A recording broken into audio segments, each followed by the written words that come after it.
नमस्कार दोस्तों, मैं हूं आपका साथी, आपका दोस्त विजेश्वर निर्दोष।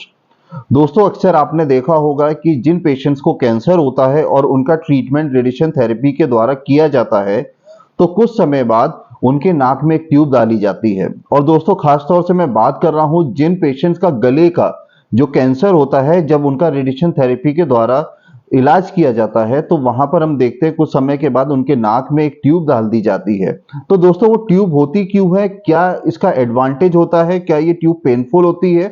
और आखिर ये पेशेंट के क्यों डाली जाती है? दोस्तों, इन्हीं सारे सवालों के जवाब आपको इस आगे वीडियो में मिलने वाले हैं, तो वीडियो बहुत ही इंटरेस्टिंग होने वाला है। अगर आप चैनल पे नए हैं तो चैनल को सब्सक्राइब करिए, शेयर करिए और लाइक करिए, ताकि हम और आप एक दूसरे की ऐसे ही मदद कर सकें। तो आइए दोस्तों, वीडियो को शुरू करते हैं। दोस्तों, खासतौर से जब गले का कैंसर यानी कि इस हिस्से से लेकर इस हिस्से तक किसी को कैंसर जैसी शिकायत होती है, तो वहां पर जब हम रेडिएशन थेरेपी के द्वारा इलाज करते हैं, तो जैसे जैसे 1 दिन 2 दिन 4 दिन 5 दिन इलाज आगे बढ़ता है, तो पेशेंट को साइड इफेक्ट आना शुरू होते हैं। दोस्तों, बहुत सारे लोग साइड इफेक्ट्स की वजह से घबरा जाते हैं और लोगों के अंदर अवेयरनेस नहीं है। लोगों को ये लगता है कि कैंसर का इलाज बहुत ही ज्यादा पेनफुल है। दोस्तों, मैं यहाँ पर आपको बताना चाहूंगा कि कैंसर का इलाज मुश्किल है, मगर ऐसा नहीं है कि आप उसको करवा ना पाए। जो लोग इस भयानक बीमारी से जूझ रहे हैं, वो अपने कैंसर के इलाज को इस तरीके से पूरा भी करते हैं और अपने सर्वाइवल रेट को बढ़ाते हैं और एक क्वालिटी लाइफ को लीड करते हैं। तो दोस्तों, जैसे जैसे इलाज हमारा आगे बढ़ता है, रेडिएशन जैसे जैसे दिन ब दिन आगे बढ़ाया जाता है, तो पेशेंट को 1 हफ्ते के बाद से कुछ साइड इफेक्ट आना शुरू होते हैं। खासतौर से जिस वजह से वो नाक में ट्यूब डाली जाती है, जिसको हम फीडिंग ट्यूब या राइस ट्यूब के नाम से जानते हैं, वो क्यों डाली जाती है और किन परिस्थितियों में डाली जाती है।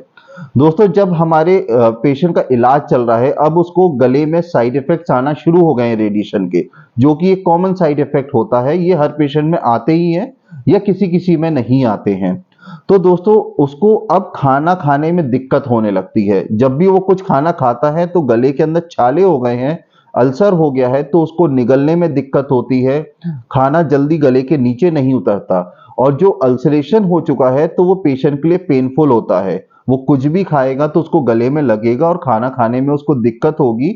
और जब वो खाना खाना धीरे धीरे बंद कर देता है या कम कर देता है इन सब वजहों की वजह से, तो पेशेंट की सेहत गिरने लगती है। तो दोस्तों, इन्हीं सब चीजों को अवॉइड करने के लिए नाक के रास्ते से पेट तक एक ट्यूब डाली जाती है, जिसको फीडिंग ट्यूब या राइस ट्यूब बोलते हैं। तो दोस्तों, जब ये नाक के रास्ते से ट्यूब पेट तक पहुंचा दी जाती है, तो अब पेशेंट खाना खाने के अवस्था में नहीं है। उसको 10 दिन के बाद वो ट्यूब नाक में डाल दी गई, क्योंकि उसके गले में छाले आ चुके थे रेडिएशन की वजह से।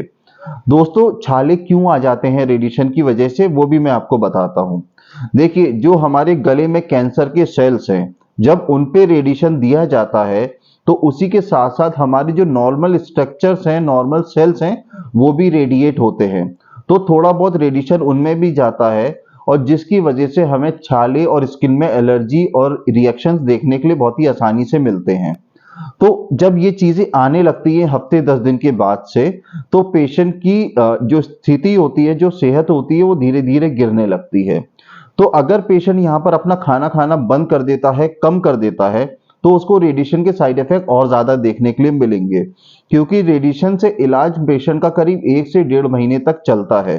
तो हमें पेशेंट को ऐसी स्थिति में भी रखना है कि हम उसका इलाज कर सके, कैंसर को खत्म कर सके। तो इन सब चीजों को देखते हुए पेशेंट के नाक में एक ट्यूब डालते हैं, जिसको फीडिंग ट्यूब बोलते हैं, और वो पेट तक जाती है। तो पेशेंट, अब हम खाना नहीं खा सकता है, तो खाने को हम लिक्विड फॉर्म में देते हैं। उसमें प्रोटीन पाउडर है, मिल्क है, या फिर हम सेमी सॉलिड फूड को एकदम महीन पेस्ट बना करके उस एक सिरिंज के जरिए से एक एंड से पुश करते हैं, तो खाना सीधे पेट में चला जाता है, जिसकी वजह से पेशेंट की बॉडी के न्यूट्रिशंस पूरे होते हैं। अगर हम ये चीज नहीं करेंगे तो पेशेंट हमारा दिन ब दिन कमजोर होता चला जाएगा। तो दोस्तों, मैं आपको बस इतना समझाना चाह रहा हूं कि जो आपके मन के अंदर मिथ है कि ये ट्यूब क्यों डाल रखी है, इससे बहुत ज्यादा डिस्कम्फर्ट होता है।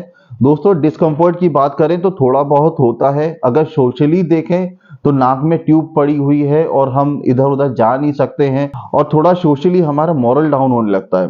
तो दोस्तों मैं आपको यहाँ पर बताना चाहूँगा कि जब आपका इलाज 1.5 महीने या 1 महीने बाद पूरा हो जाएगा, तो हफ्ते 10 दिन के बाद ये ट्यूब भी हटा दी जाती है, क्योंकि जो आपकी रेडिएशन की वजह से साइड इफेक्ट आए थे, गले में जो छाले आए थे, जो घाव हो चुका था, वो अब धीरे धीरे भरने लगा है और आप अपनी वापस रूटीन डाइट पे आ जाएंगे और आप आराम से अपने मुंह से फिर से खाना खाने लगेंगे।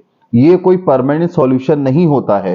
ये ट्यूब बस नाक में इसलिए डाली जाती है कि आप अपने 1.5 महीने का इलाज अपनी अच्छी सेहत को रखते हुए करा सके और कैंसर जैसी भयानक बीमारी से लड़ सके। तो दोस्तों इस वीडियो से मैं बस आपको यही बताना चाहता हूं कि जो नाक में ट्यूब डाली जाती है वो एक फीडिंग ट्यूब होती है, जिससे कि मरीज खाना खा सके और उसका इलाज अच्छे से पूरा किया जा सके और पेशेंट की सेहत बहुत ज्यादा ना गिरे।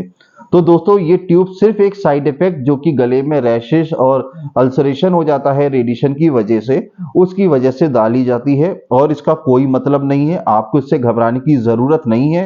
अगर आपका डॉक्टर आपको रेकमेंड करता है तो ये ट्यूब जरूर डला लें, क्योंकि बहुत सारे लोग हेजिटेशन के चलते ये ट्यूब नहीं डलाते हैं और उनकी खाना खाने की हैबिट चेंज हो जाती है और वो सही से खाना नहीं खा पाते और धीरे धीरे उनकी सेहत गिरने लगती है। तो आपको अपने पूरे इलाज के दौरान बहुत ही हेल्दी वेट मेंटेन करना है, अपनी हेल्थ को अच्छा रखना है और सबसे इंपॉर्टेंट जो कैंसर जैसी भयानक बीमारी है, इससे लड़ना है और इससे जीतना है। तो दोस्तों उम्मीद है कि आपके सारे सवालों के जवाब मिल गए होंगे। अगर आपको वीडियो पसंद आया है तो वीडियो को लाइक करें, शेयर करें, सब्सक्राइब करें और दोस्तों ऐसे ही हंसते रहिए, मुस्कुराते रहिए। मिलते हैं ऐसी एक और अगली वीडियो के साथ। तब तक अपना ध्यान रखिए, सुरक्षित रहिए। नमस्ते, जय हिंद।